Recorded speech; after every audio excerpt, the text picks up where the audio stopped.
Lewis Show. My guest this hour will be in town this Sunday at the Sawmill to watch the Lions, and should be a very, very good game. But he knows something about football. He was a Super Bowl champion in Super Bowl 28, first team All-Pro in 1980, three-time second team All-Pro in 81, 82, 89, two-time Pro Bowler in 1980, 89, NFL scoring leader in 1981, and the list goes on and on. And what made him famous is his foot, because he is one of the greatest kickers to put on a Lions uniform. He is Eddie Murray. And Eddie, good morning to you. Good morning, Art. Thanks for being with us today. We appreciate it. Thanks for having me. As I was reading a little bit about you, you grew up in Victoria, British Columbia, where there were no American football teams, but you did play a lot of rugby, soccer, all those sports with your feet, didn't you? Yeah, I did. I was born in Halifax, Nova Scotia, and my father was a career naval officer in the Canadian Navy, but he was British. So when he retired in 1960, he moved the family to England. So from 60 to 70, I lived in Portsmouth, England. So my early years of sports were soccer, rugby, cricket. So when my father passed away when I was 14 in 1970, and my mother, Canadian, wanted to be closer to her relatives at that time, and they were in Victoria, British Columbia. So 1970, moved back to Canada and lived in Victoria. So I didn't really play football, which was Canadian football, until I was like 16. Yeah, Victoria is one of my favorite places on earth. It is such a magnificent place to live. And yeah, it's a beautiful. The island's very pretty. Yeah, it really is. And then you got how did you end up at Tulane? It's really my biggest break for me. So I was actually out of high school a year. I was working in a lumberyard, driving forklift, making up construction orders, and I had attended a football camp like 6 months before things started changing for me. And this coach who had just been hired by Tulane University, a gentleman called Willard Wells, was a Canadian coach, and he happened to come back to see his relatives back in British Columbia, and ran across a friend of his who was a coach at this camp, and kind of brought my name up, saying, hey, there's this Canadian kid, he was at this camp and he was kicking the ball really well. And he said, really? I said, well, I just signed at Tulane as an assistant coach with them under Larry Smith, the new coach. And they're looking for someone to recruit as a kicker. And that's how I ended up. It just happenstance. They crossed paths, and I had this camp. And, from there, things really changed for me. It was the biggest break of my life. And you ended up drafted by the Lions. You played for the Lions for quite a number of years. Set records. 12 seasons. And I had to chuckle when I read one of the things, because you had at the time, the record for the longest field goal for the Lions, which was 54 yards. By today's standards, not so much, huh? These guys now are not only just the distances that they're kicking, but the accuracy from distance that these guys have. Aubrey from Dallas is just phenomenal to watch. That game just recently with us with those 355-plus field goals was just astonishing. Yeah, it's amazing. You're right. It is amazing to watch. When you kicked the 54-yarder back then, which was, 1980 something? I forgot now. But yeah, I did it in a few games. Yeah, you did it. I actually kicked it. I did it in the playoff game in San Francisco, the kick that I missed. At halftime, I had kicked a 54-yarder, which was, at the time, the longest in postseason history at that time. I did it in a few games. So when you kick a ball like that, you kick that 54 yards, did you tell yourself, I could probably do further? Oh, I had a leg, to be in the 60s, but rules were different back then. It changed the philosophy of field goals. So early in my career, when you missed a field goal, the ball would be put back at the line of scrimmage where the ball was snapped. Mm-hmm. Then they changed the rule that it would be put, if you missed a kick, it would be put where you kick the ball, the spot of the kick. So it's almost given up the first down. You're 7-8 yards, depending, most kickers are 7 to 8 yards back from the snapper. So that changed coaches' philosophy, saying, hey, if I'm kicking a long field goal and they don't make it, and it's in that 50 range, so you're around the 40, 43, 44-yard line, they didn't want to do that because, it's a short field now. The defense is in a bind and all that. So things changed a lot. Kickers back in my era had great legs, but it just wasn't that popular to go for those long field goals. When you finally retired out, and I had to chuckle too because the Lions brought you back for a one-day contract so you could retire as a Lion, and then 2 other teams brought you back after that for short stints. But when you finally retired out of football, did you have any inkling to coach? Did you do any coaching kickers or anything of that nature? I do private lesson. I don't. I had no aspirations of doing it in the NFL because even back in my late career, when I was with the Cowboys in '93, the Cowboys at the time were the only team who had a kicking coach. His name was Steve Hoffman. Steve kicked in the USFL. He was a punter kicker, and he grew up as a graduate assistant at University of Miami with Jimmy Johnson. So Jimmy kind of brought him along as a coach, and he would break down film, and he was just more than just a kicking coach. Well, then he ended up, I don't know, he just retired just a couple of years ago, but he ended up being a special teams coach. So wasn't that many teams that had kicking coaches, and but the Cowboys were the first, and that was only back in '93. And I know Chris Bonio, who kicked for the Cowboys after me, when Steve left Dallas, they hired him as a kicking coach for a while. They had someone in Miami. I'm trying to remember who it was, but that's about it. Because of all the positions, kickers don't have someone who's kicked the ball before. They're usually just an entry-level coach into the NFL, which is always a special teams position. It's kind of that first entry level, and then they grow into different positions that they like to do. No one wants to be a special teams coach. They want to be a position coach. It's a little different that way. Yet kickers sometimes are responsible for the majority of scoring. Two don't go together. Yeah, no, I agree. I mean, I've got some, crazy special teams coaches, trying to help me. Let's say, they're having that. They're talking to me about what I should do, and I'm going, what you just said makes no sense. It's not going to work. So that they were all trying to help certain coaches, because I know I grew up. I never had any instruction. I just figured it out. I think that's why kickers are so good now, because if you Google, say kicking camp or kicking instruction, there are thousands of kicking camps that you can go to. Every Tom, Dick, and Harry is having a kicking camp. Well, and then there's all these guys that are they work on workout programs for kickers, diets for kickers, all these different drills and all this kind of stuff. And it's come so specialized that these guys have gotten really, really good instruction now.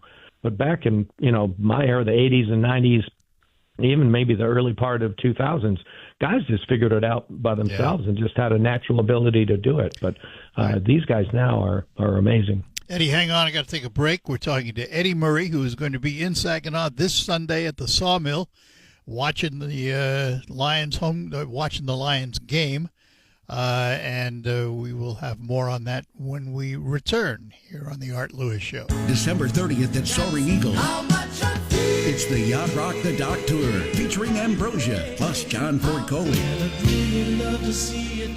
With Peter Beckett, lead singer of Player, and Walter Egan. Don't bother knocking. Come yacht rocking. Tickets start at $45 and are on sale now at the Soaring Eagle box office or etix.com. The Yacht Rock the Dock Tour, December 30th at Soaring Eagle Casino and Resort, SoaringEagleCasino.com. This message comes from Great kicker for the Detroit Lions back in the 80s, early 90s. Went on to become a Super Bowl champion, but it wasn't with the Lions. It was with the Dallas Cowboys, of all things. Let me ask, you mentioned something about training regimens and things like that. How different is it for a kicker in the training room than it is for the other players?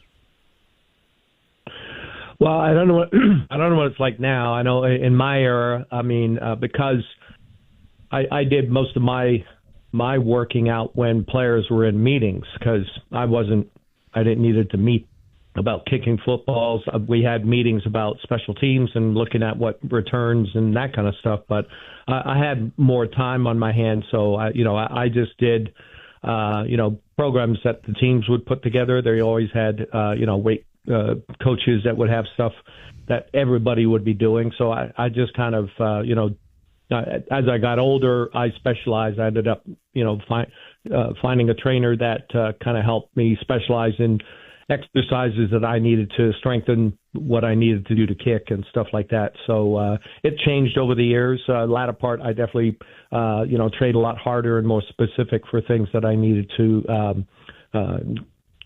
keep my strength up for the whole year as I got older. So, you just find time to do what you got to do, because other team members, they would do it usually as, all the DBs would go in or all the D-line would go in and work out together, that kind of thing. So I just use my idle time to work out. What do you think of all the rule changes, particularly as regarding a kickoff? I don't like it, only because I know personally, I was pretty good at surprise onside kicks because I could kick with both my feet. So if we wanted to try to attempt something like that, you had that ability. And some guys, I felt I was pretty good. I know when I was with the Cowboys, Jimmy Johnson loved it, and when I showed him what I could do with both my feet, and I think we did 4 surprise onsides that year, which is like double what I did my whole career, and we ended up getting every one of them back, so he loved that ability that I had to do it. So now with the new kick, you can't do it. You have to say you're going to onside it, so the surprise element's all gone.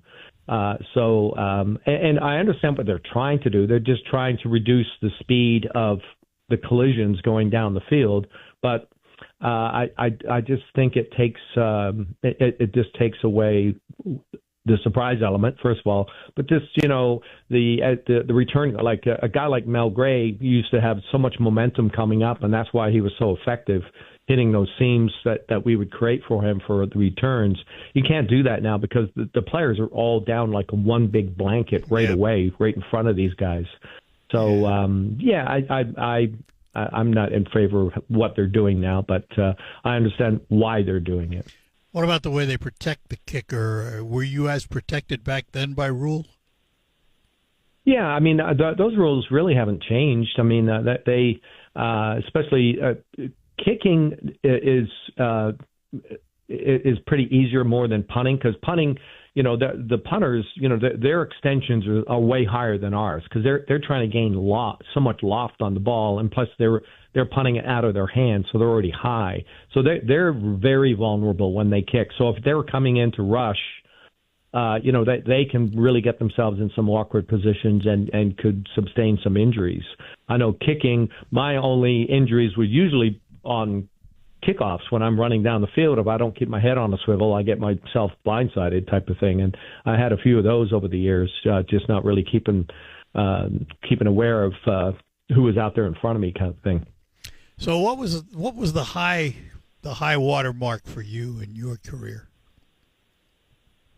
Well, I think playing in the NFL, you got to play in the Super Bowl. I mean, that's what you got to do. So that opportunity to go play with Cowboys, because they had just won the Super Bowl the year before, and getting on that team, it was everything was a different feel. They were coming off winning. They were the marked team. Everybody wanted to beat them, and they were so deep. They were so strong. I mean, God, they've got what, I don't know, 6, 7 Hall of Famers off that team back then. And going in there, just how Coach Johnson ran the practices and how we traveled and how everything was different. It just was really different, and it was enjoyable to be a part of that back-to-back Super Bowl team. What was Jimmy Johnson like as a coach? I liked him. I mean, he was, his persona and everything prior to him going there. He needed to weed out players when he first got there. And so that's that rough, how he did in drilling and all the things that he expected. It was really simple. Coach Johnson just wanted you to know what you were doing on the field. He wanted instinctive players, people who can think on their feet, knew what they were doing, knew the play, could understand what their job was on the field, and then just execute it at a high level as they can. And he loved speed. Their speed on both sides of the ball was amazing. Their linebackers they had and defensive linemen were quick. The offensive linemen were really quick, and of course the offense was speed with Emmett and Irvin and Harper and Novacek, and they just had a litany of things on both sides. So once they got everything.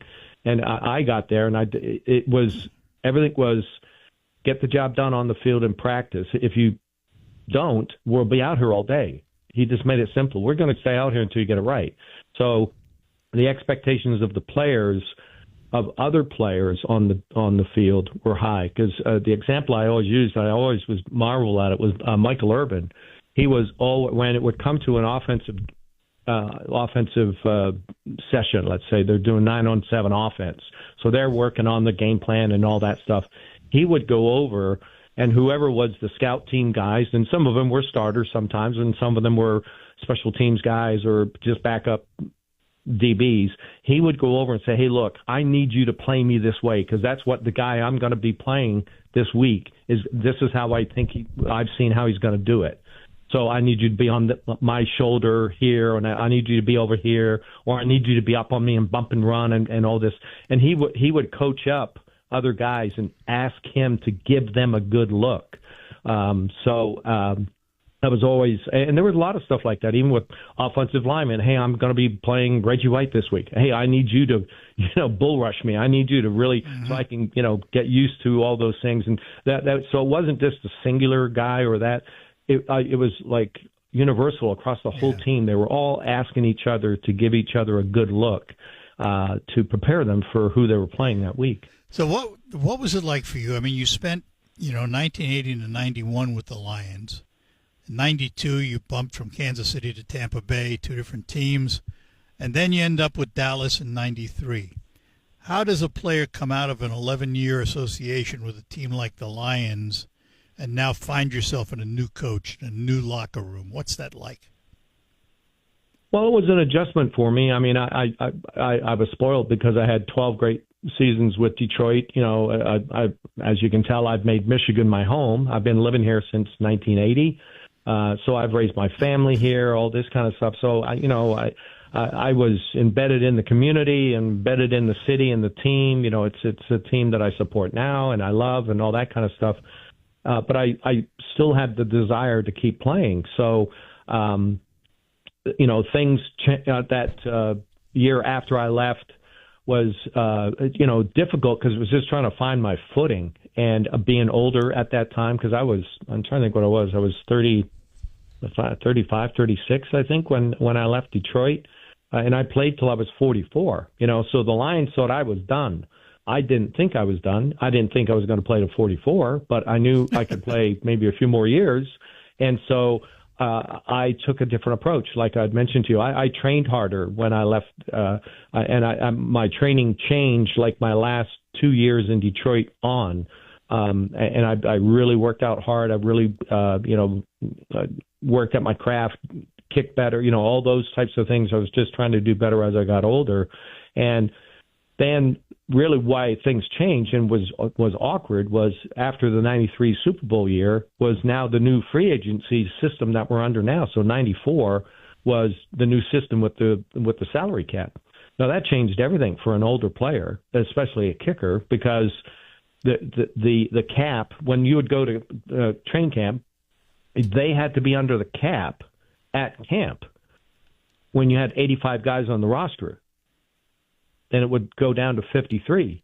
So they had to bring in a lot of younger guys to keep the cap down, and there were always some older guys, and mostly kickers, they wouldn't bring to camp. So I got into that leg for hire situation. So I just had to wait to either have an injury or performance wasn't good, and they would bring in some kickers. And then that's why I was, I only played, I'm trying to think, I played a full season at the first year of free agency with Philadelphia.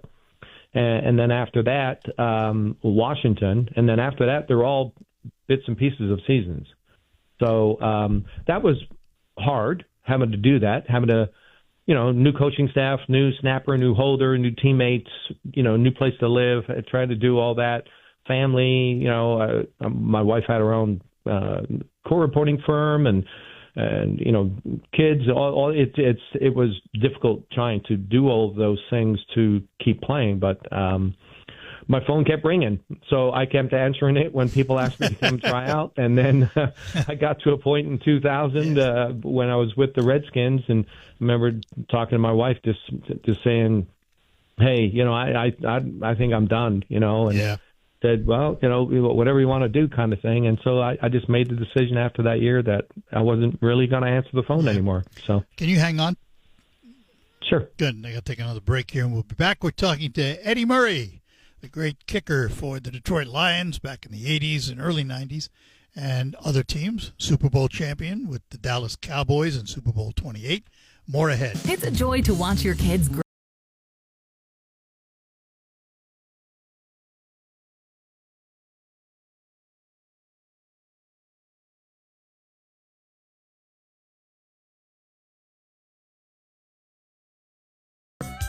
And we are back with you. We're chatting with the former Lions kicker Eddie Murray, who not only has a Super Bowl ring, but was in the history books for a lot of the Lions records with his kicking. I got to ask you this, Eddie. What's your opinion of the league's treatment today of players, particularly as it comes to concussions and concussion protocol? Have they finally got their act together on that? Well, I know they're doing their best to do a better job of it. I think the biggest thing that they implemented was there's a spotter at every game for both teams, observing every play and seeing players' movements and reactions and how they come up from a tackle. And because a lot of guys, will try to hide it because they want to stay on the field. And because there's always been the occasional time where someone will spot it and they will tell the official they will tell someone on the field, "Hey, you need to, take 20 off the field. He doesn't look good. Just bring him in under the tent and see how he is." So there's definitely more attention to it, because that these guys are so big now and they run so fast, and collisions are definitely greater now than back when I played. Because these guys are just amazing with their size and speed now. So yeah, they're doing everything they can. It's not a foolproof way of doing things because sometimes you see the most it seems like innocent collision or tackle, and It can be just a minor movement of the head that causes it, depending on the every individual is different to how they absorb collisions like that. So it's definitely better, but it's still a concern. Has the gear changed much? The helmet of today is not the helmet you wore, is it? No. They're so sophisticated now. I mean, now they have custom. They go in there and they do these. It's almost like form-fitting measurements of your head, rather than before it was, I think you're a 7 1/4, and then they had the old where they'd put air in it, and stuff like that. And I mean, I played back in the old suspension helmets where they used to just have like a leather netting inside the helmet, and your head would jiggle around all the time with stuff like that. So the equipment is definitely getting better and better. Fortunately, you didn't get hit that often. You got hit, but not nearly the amount of others. Did you ever have any serious injuries? Like I mentioned it, I have 4 concussions in the NFL, and they're all on kickoff returns with me not seeing them hitting me. It's usually a blind side thing, and then my head hits the ground because of being blindsided type of thing. So none of those, filling a hole like a linebacker head tackle type of things. It was all just not seeing someone hitting me and getting concussed. Yeah.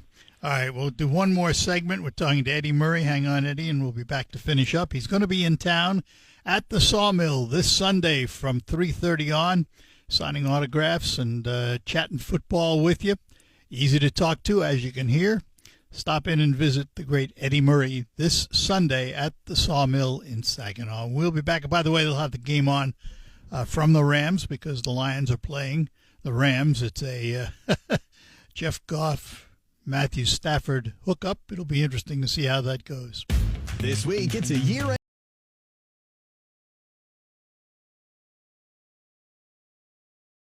AMD? If so, you could be on the road to geographic atrophy, or GA, a condition that leads to retinal cell death and permanent vision loss.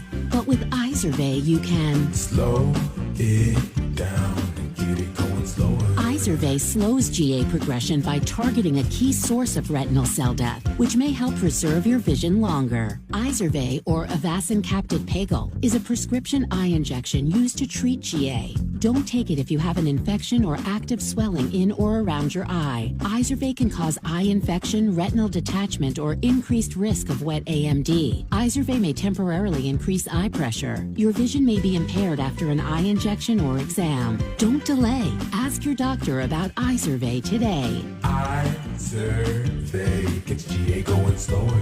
Visit Izervay.com. That's IZERVAY.com. Paid for by Astellas Pharma. WSGWN.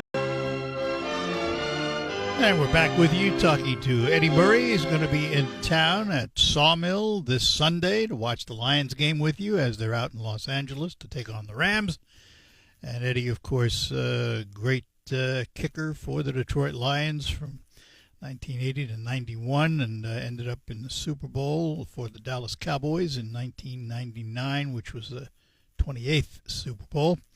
Let me ask this, Eddie. Once you retired out of football, what did you do after that? The past 15 years now, I've been with a nonprofit based out of Grand Rapids called Hope Network. We're a behavioral health nonprofit, the largest nonprofit in Michigan, about $180 million nonprofit, 3,000 employees, and we provide numerous behavioral health services around the state of Michigan. In all 83 counties, we do something: neural rehab, physical therapy. We have 4 early diagnosis autism centers. We have a reading program that we're in about 120 schools around the state. Workforce development for people with disabilities. Group homes, largest independent transportation system in Michigan. So I've been with them, like I said, 15 years with them, helping them raise money for their organization. What got you involved, out of curiosity? I was asked to play in a golf outing in Oakland County for Hope Network through someone that I knew. I had not heard about Hope Network at the time, and I met the CEO, Phil Weaver, and started talking to him, and he thanked me for attending, and I helped bring some